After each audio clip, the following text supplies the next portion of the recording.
हर खबर पर होगी आपकी पकड़। डाउनलोड कीजिए एबीपी लाइव ऐप।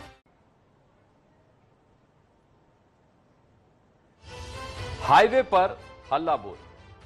जी हां, आज हाथरस जा रहे राहुल गांधी को यूपी पुलिस ने धक्का दे दिया। राहुल जमीन पर गिरे तो कार्यकर्ताओं ने आसमान से तो उठा लिया। जाहिर सी बात है, राहुल को लगे इस धक्के से यूपी की सियासत हिल गई है। हम तुम्हारे साथ हैं, इज्जत आगे बढ़ो, हम तुम्हारे साथ हैं, राहुल गांधी जिंदाबाद, जिंदाबाद, जिंदाबाद, राहुल जी आगे बढ़ो, हम तुम्हारे साथ हैं, इज्जत आगे बढ़ो, हम तुम्हारे साथ हैं, राहुल गांधी जिंदाबाद, जिंदाबाद, जिंदाबाद।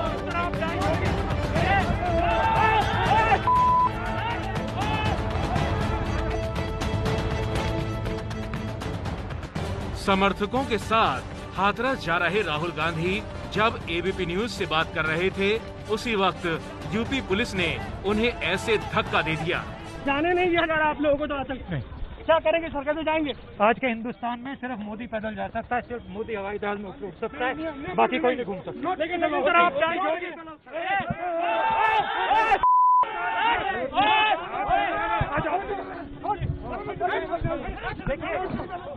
आइए, जा नहीं पा रहे। इधर ये देखो आज का हिंदुस्तान, ये देखो, ये देखो, मेरे साथ चलो। राहुल एबीपी न्यूज से बात कर रहे थे कि नोएडा पुलिस के एडिशनल डीसीपी रणविजय सिंह आते हैं और राहुल को रोकने की कोशिश करते हैं और धक्का मार देते हैं। जाने नहीं दिया अगर आप लोगों को तो आतंक में क्या करेंगे? सरकार से जाएंगे। आज के हिंदुस्तान में सिर्फ मोदी पैदल जा सकता है, सिर्फ मोदी हवाई जहाज में उड़ सकता है, बाकी कोई नहीं घूम सकता। लेकिन सर आप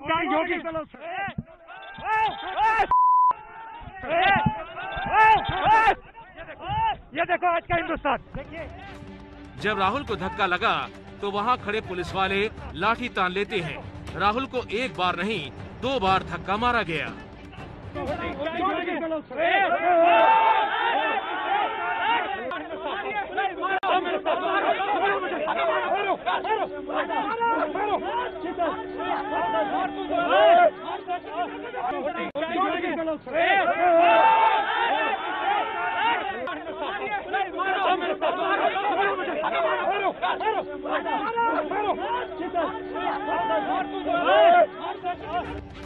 पुलिस वाले का हाथ राहुल की गिरेबां तक पहुंच जाता है।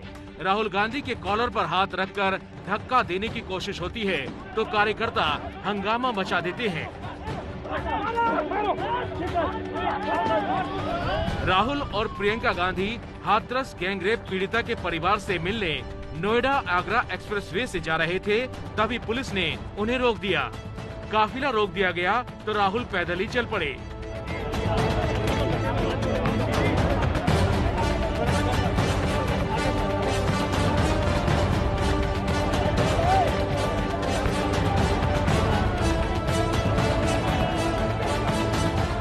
पुलिस ने जबरदस्ती की और राहुल जमीन पर गिर गए।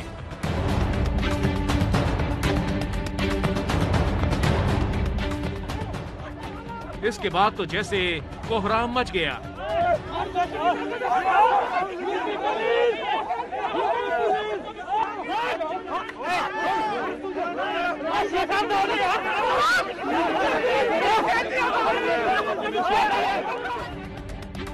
इस हंगामे के दौरान राहुल गांधी को चोट भी लगी। इस तस्वीर में बहन प्रियंका गांधी अपने भाई राहुल की चोट देख रही हैं।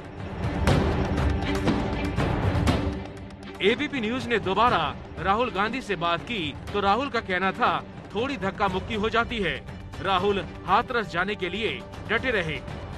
धक्का मुक्की वाली बात पे मेरे को बात करना था सर, आप मेरे साथ बात कर रहे थे, उसी दौरान धक्का मुक्की हुई, क्या हुआ सर? ये ठीक है, भी हो जाता है, कोई प्रॉब्लम नहीं है। थोड़ा सा धक्का लग गया, कोई बड़ी बात नहीं। लेकिन सर आप उस समय अभी भी आगे जाने की बात कर, वो ठीक है। ये कह रहे हैं कि 144 में मुझे रोक रहे हैं। मैं उनसे कह रहा हूँ कि ये सब जो कांग्रेस के हैं यहाँ रुक जाएंगे, मैं सिर्फ अकेला अपने आप चलूंगा, वो मुझे अलाउ नहीं करेंगे। राहुल गांधी बार बार रोके जाने की वजह पूछते रहे और समय के साथ हंगामा बढ़ता जाता। मैं अकेला जाना चाहता हूँ, मैं शांति से यहाँ खड़ा हूँ। भैया कैमरा लाइए सर, मैं अकेला शांति से यहाँ खड़ा हूँ, मैं अकेला जाना चाहता हूँ। 144 कहता है पब्लिक असेंबली, मैं पब्लिक असेंबली नहीं करना चाहता हूँ, मैं अकेला पैदल यहाँ से हाथरस जाना चाहता हूँ। किस बेसिस पे आप मुझे गिरफ्तार कर रहे हैं ये मुझे बता दीजिए। किस धारा में? किस धारा? एक सेकंड, किस धारा में आप मुझे अरेस्ट कर रहे हैं? मैं अकेला जाना चाहता हूँ। लाठीचार्ज की भी 188 में हम आपको अभी गिरफ्तार। ये मुझे बताइए क्या है? सर मैं बता रहा हूँ सर, 188 समझाइए क्या है? एनी लॉ विच कौन सा लॉ? कौन सा लॉ है ये? कौन सा लॉ है? जिलाधिकारी हाथरस का हम लोग के पास पत्र है। नहीं, कौन सा लॉ वायलेट कर रहा हूँ मुझे ये तो बता दो। राहुल गांधी और प्रियंका को पुलिस ने हिरासत में ले लिया। पुलिस के इस कदम के बाद तो कांग्रेस कार्यकर्ताओं ने आसमान सिर पर उठा लिया।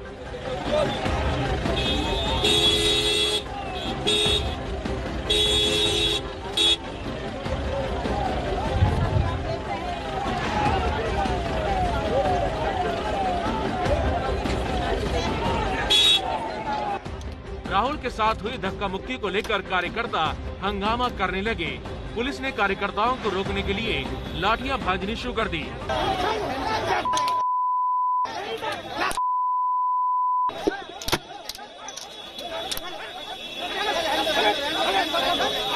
अरे यार शर्म होना चाहिए यार, शर्म। तुम लोगों ने कैसे मारा यार? ये देखो, आप साथ में जा रहे थे। ओहो, राहुल और प्रियंका को पुलिस ने हिरासत में ले लिया।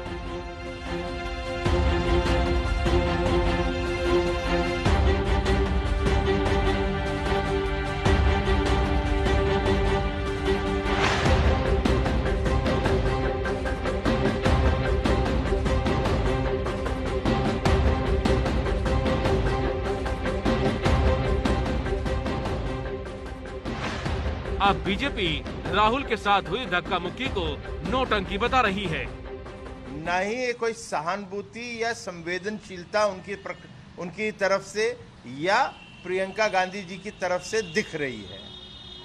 जो अभी कहा जा रहा है कांग्रेस की तरफ से, तो ये आप लोग स्वयं देखेंगे फुटेज में कि किसने गिराया या कौन स्वयं गिर रहा है। तो ये जितनी भी चीजें चल रही हैं, ये एक फोटो ऑप है। हाथरस गैंगरेप कांड को लेकर योगी सरकार विपक्ष के निशाने पर है। पुलिस ने भले ही राहुल गांधी को हिरासत में लेकर हाथरस नहीं जाने दिया हो, लेकिन लंबे समय बाद सड़कों पर उतरकर कांग्रेस ने योगी सरकार के खिलाफ जंग जरूर छेड़ दी है।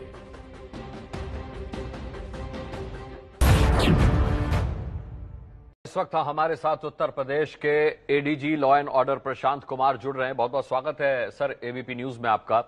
प्रशांत जी, हमने सुना है कि ये कहा गया है कि हाथरस वाले मामले पर जो लोग भी बलात्कार की अफवाह उड़ा रहे हैं उनके खिलाफ सख्त से सख्त कार्रवाई की जाएगी। नहीं, ये फिर चीजों को तोड़ मरोड़ के प्रस्तुत किया जा रहा है। अच्छा, मैंने ये कहा था कि ऐसे लोग जो कि सामाजिक सद्भाव और स्टेट की कम्युनल हार्मोनी के अगेंस्ट काम कर रहे हैं और चीज़ों को बिना सिर पैर के या बिना किसी एविडेंस के उड़ा रहे हैं और माहौल खराब करने की कोशिश कर रहे हैं, उनकी पहचान करेंगे और उनके विरुद्ध कार्रवाई करेंगे। अच्छा प्रशांत जी, जीभ काटने और रीढ़ की हड्डी तोड़ने की खबरों को आप भ्रामक बता रहे हैं। क्या इसके अलावा भी कोई खबरें हैं जो आपने देखी उस केस को लेकर के भ्रामक हैं या अफवाह के तौर पर फैलाई जा रही हैं?